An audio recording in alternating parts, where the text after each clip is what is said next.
What's going on, y'all, and welcome on in. Today we're going to be taking a look at Aether Gazer, which just got its global release. Now, if you guys want to play along while I'm doing this video review, please feel free to use the links in the description below or in the pinned comment. The game is free to play for both iOS and Android, and you'll help support me at the same time. Without further ado, let's get into the video. Aether Gazer is an action role-playing mobile game with some of the best combat mechanics I've ever encountered. This is all set, of course, in a futuristic sci-fi 3D world, which immediately grabs you, and the large cast of entertaining characters make up for a memorable story. We, the players, will take control of characters called modifiers, virtual programs that were created to protect the human consciousness. So the modifiers are essentially playable characters that each come with their own specific combat mechanics, and you can interact with the other collectible modifiers that you, the player, use to create crazy combos and strategic advantages. Furthermore, squad creation will be a big part of the experience in Aether Gazer. Players can create said squads to fit their own playstyle, be it casual or more min-max hardcore style.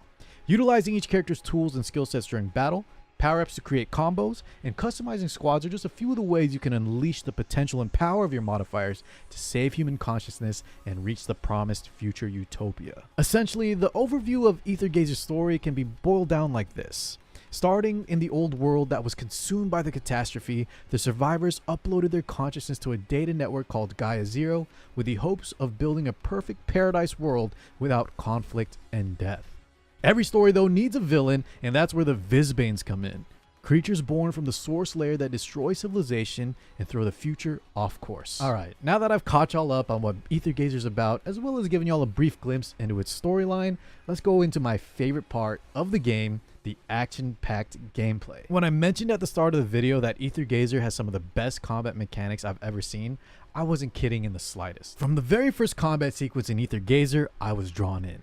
Even though I just started and I was wildly mashing random buttons and abilities, the sense of excitement I got from just hitting the enemies felt amazing. You can really feel the weight of each attack, and once you start learning your character's combos and skill chains, combined with the gorgeous special effects, you'll find yourself eagerly awaiting the next combat sequence. Each character has their own individual combat mechanics, and the action-packed style of the game requires fast-paced decision-making in real time to come out victorious.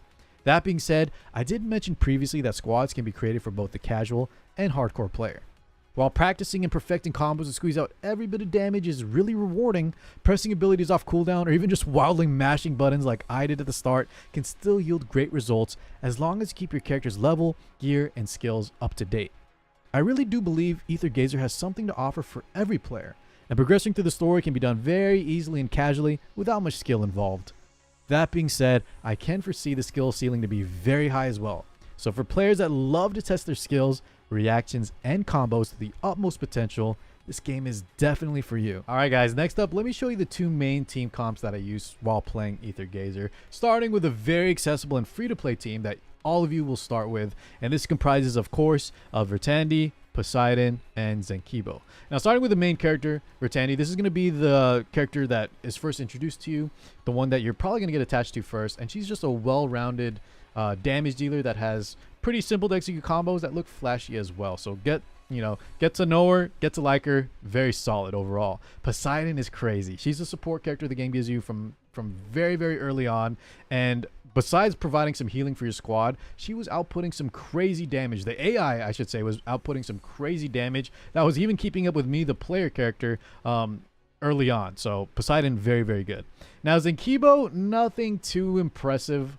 She is a ranged damage dealer that's just okay. The main reason we're going to use her is, of course, the game gives her to us at the start, and on top of that, she does come or enable the triple skill chain ultimate that this combo team gives you. So definitely not bad at all, but if you guys want to replace her later down the line, you can replace her with someone like Osiris, who might bump you up a little bit in the damage department, and on top of that, you will still maintain a combo skill chain between Vertandi and Osiris too. Alright, now this was my favorite combo, my favorite squad while playing Aether Gazer, and it's going to be a little bit more rare, hard to access, because you do have to do some limited pulls on at least the Tsukuyomi banner, which I'll cover later on in the video.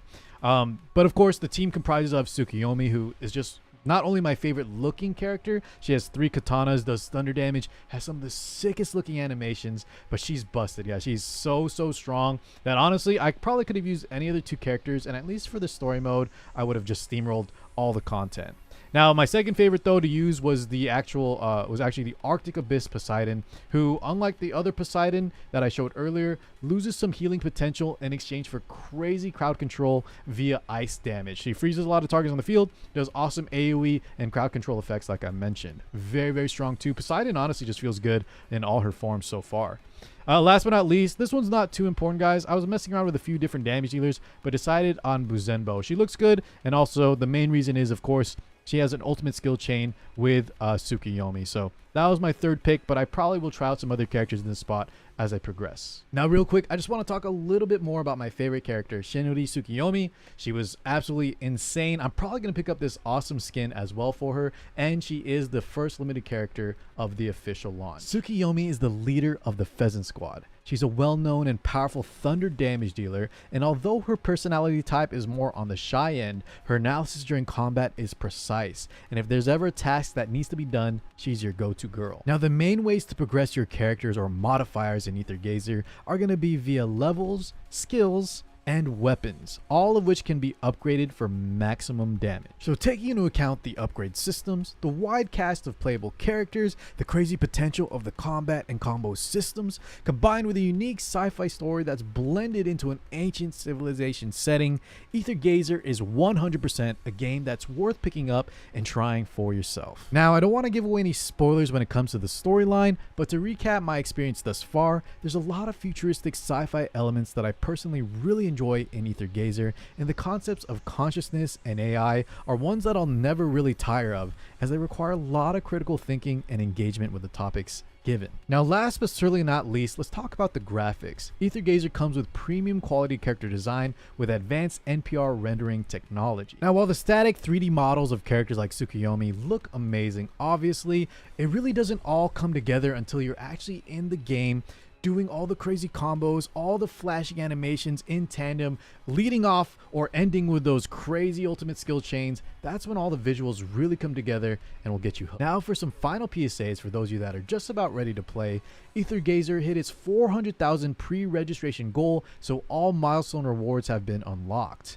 Every player can get a guaranteed S-grade modifier within the first 40 pulls in the standard pool, along with many other various rewards every single day. So what are you waiting for, guys? Download Aether Gazer right now, available on Android and iOS. Use the links in the description below and in the pinned comment to help support me at the same time. Thank you so much, guys, for watching this video, and I'll catch you all in the next one. Peace out, everybody.